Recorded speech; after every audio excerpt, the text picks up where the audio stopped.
What's going on, my Fly family? It's your boy Izzy. Welcome if you're new. Stephanie White ended up talking about Caitlin Clark, giving us some more background of what happened after their game with Seattle. We are about to get into it, but before we do that, y'all make sure y'all hit the thumbs up for your boy. If you like the content, don't forget to subscribe to the channel. We are trying to hit, if I can get to it, 29.9. So if you can help me out with that, I highly appreciate it. And don't forget to get in the comment section and let me know what y'all think about this. Let's get it. Out about this groin injury and how much of an absence do you expect from her beyond today? Yeah, late last night. I think it's very much a day-to-day thing, how she responds to treatment. I stay in my lane and let our strength and conditioning and our physical, our AT staff do what they do best.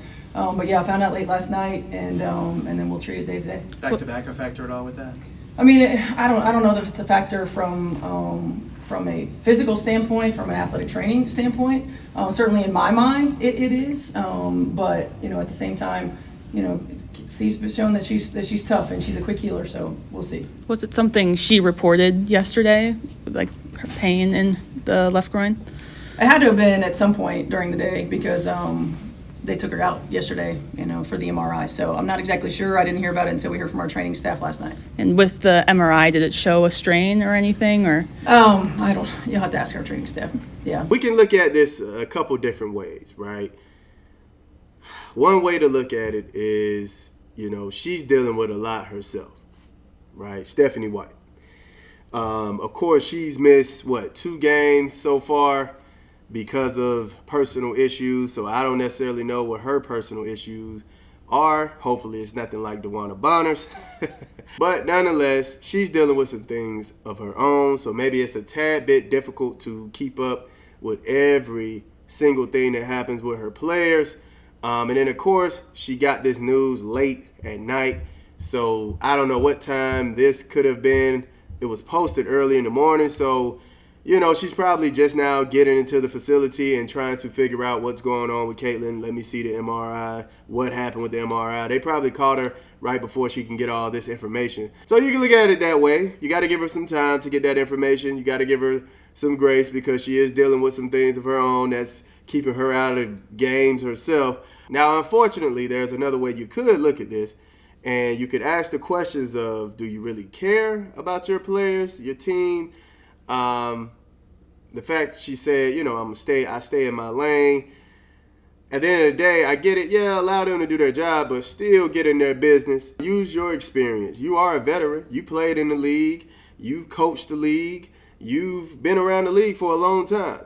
So use your experience, your veteranship, your knowledge of the game. Use that and just be around and, share that with them. Share that moment with them where they're treating or they're deciding on what to do with Caitlin.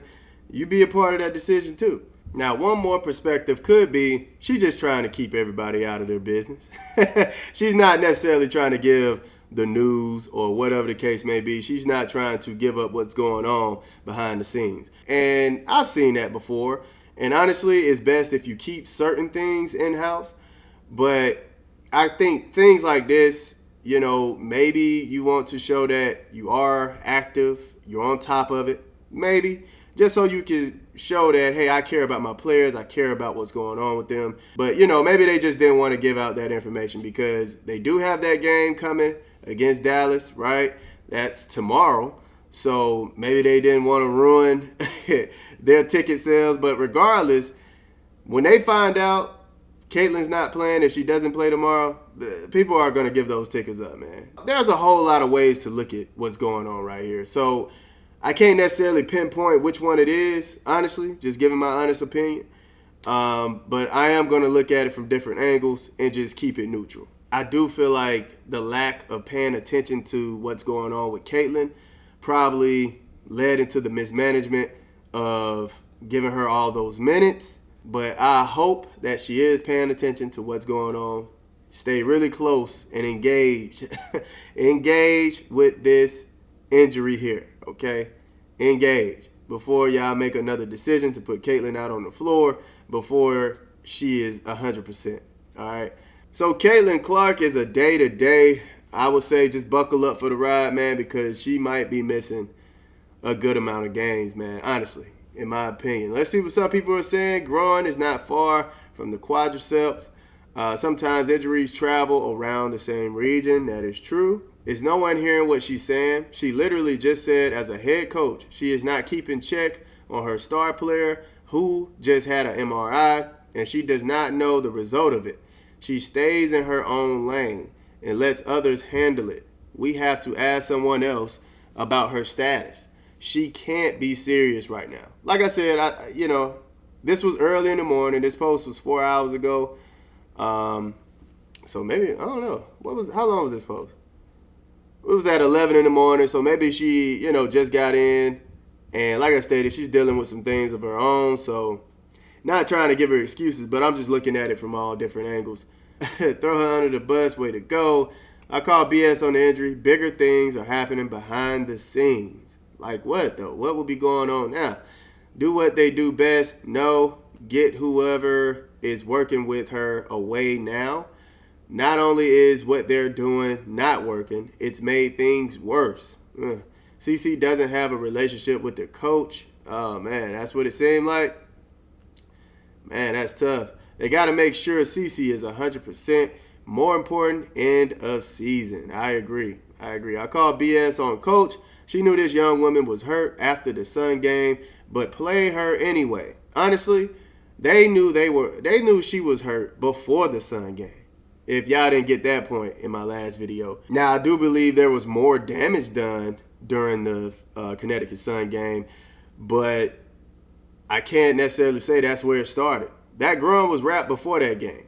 So the damage done in that game definitely did a number, but she was hurt before that game. How can a player who played 198 games without an injury come into the league and get injured 3 times in less than a year? Woo, what a statement.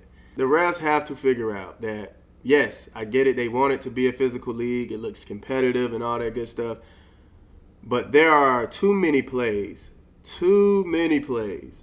where it's just dirty looks. It's dirty moves, not basketball moves. They're dirty moves.